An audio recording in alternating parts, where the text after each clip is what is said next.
درنو لیدونکو سلام، ستړي مشئ، وخت مو بخیر. پام راګرځوم د نن مهمو خبرونو ته. د اسلامي امارت کابینې پر بشري مرستو ګمرکي تعرفې معاف کړې.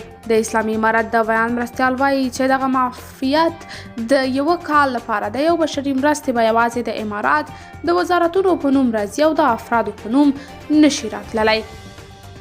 د کډوالو او راستنیدونکو چارو وزارت وایي تېره اونۍ نږدې 8000 تنه له ایرانه هېواد ته راستانه شوي چې لویه برخه یې په زور راستنېدو ته اړ ایستل شوي دي. د کډوالو چارو وزارت چارواکو ویلي چې یوازې پرون د نیمروز له لارې 1929 تنه هېواد ته راغلي چې له ډلې یې 1500 تنه د ایران له لوري په اجباري ډول راستانه شوي دي. دغه راز د وري په 20 او 21 نیټه هم 3303 تنه هېواد ته راستانه شوي وو چې له دې ډلې 2412 تنه په اجباري ډول راستانه شوي دي. د افغانستان امریکایي پوهنتون د 2022 تحصیلي کال لپاره د زده کړیالانو نوملیکنه پیل کړې ده. دغه پوهنتون په یوه اعلامیه کې ویلي چې نویو جذب شویو محصلینو ته به د عراق د کردستان په سلیمانیه په قرغیزستان کې د منځنۍ اسیا په امریکایي پوهنتون او دغه شان د امریکا په بارت کالج کې د زده کړو زمینه برابره شي. په اعلامیه کې ویل شوي چې له افغانستانه هم د آنلاین زده کړو مینوال مني. اعلامیه کې دغه راز خبر ورکړل شوی چې راتلونکی کال به د قطر په مرکز دوحه کې هم د افغانستان د امریکایي پوهنتون څانګه پرانیستل شي. تر دې وړاندې په امریکا کې د قطر سفیر مشعل بنې حمدالسانی ویلي و چې د یوې هوکړې له مخې بعد د افغانستان امریکایي پوهنتون دوحې ته انتقال شي. د پاکستان نوی لومړی وزیر وایي چې اسلام آباد له هند سره د سولیزو او ګټورو اړیکو غوښتونکی دی.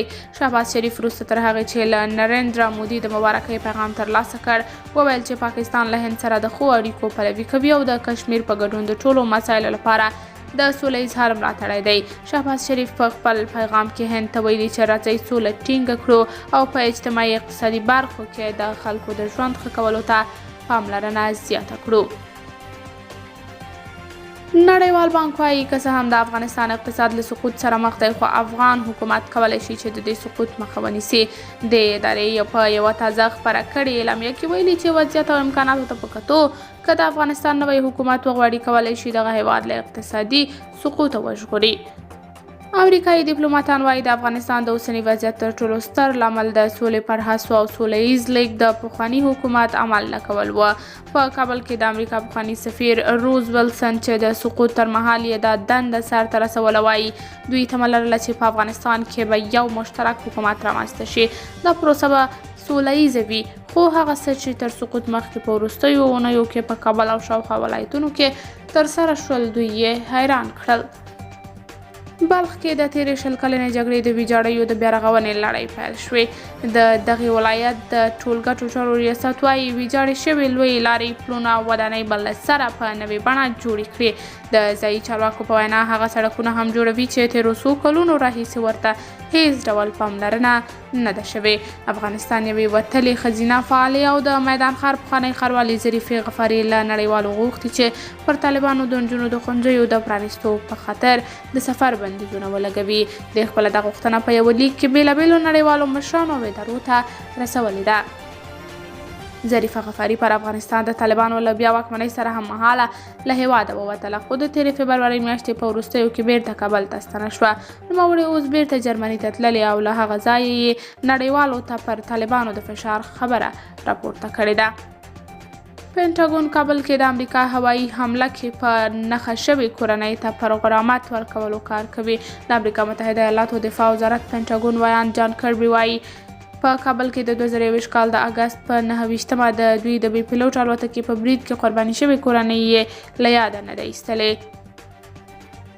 طالبان د امریکا د بهرنیو چارو وزارت کلني راپور ته په غبرګون کې ویلي په افغانستان کې د بشري حقوقو نقض هغه وخت پای ته ورسید کله چې د دوی په وینا په افغانستان د امریکا یرغل پای ته ورسید او اشغال ختم شو.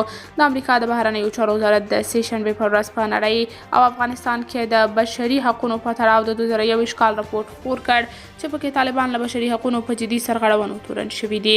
په راپور کې راغلي د تېرې اګست میاشتې له 15 نیټې چې کله طالبان پر افغانستان واکمن شول هلته له محاکمې پرته د وژنو، غچ اخیستنې او د میرمنو په ګډون د ګڼو خلکو زنداني کول یې له جدي حقوق دي. د دې راپور له خپرېدو وروسته د امریکا د بهرنیو چارو وزیر انتوني بلینکن هم په واشنګټن کې خبریالانو ته ویلي د طالبانو له واکمنۍ راهیسې د بشري حقوقو د نقض او بشري ناورین اندېښنې زیاتې شوې دي. قدرمنو لیدونکو دا وه د نن ورځې خبري ټولګه. تر بیا او نورو خبرونو او راپورونو چې ستاسې درنه حضور ته حاضرېږم په لوی الله مو سپارم د الله په امان.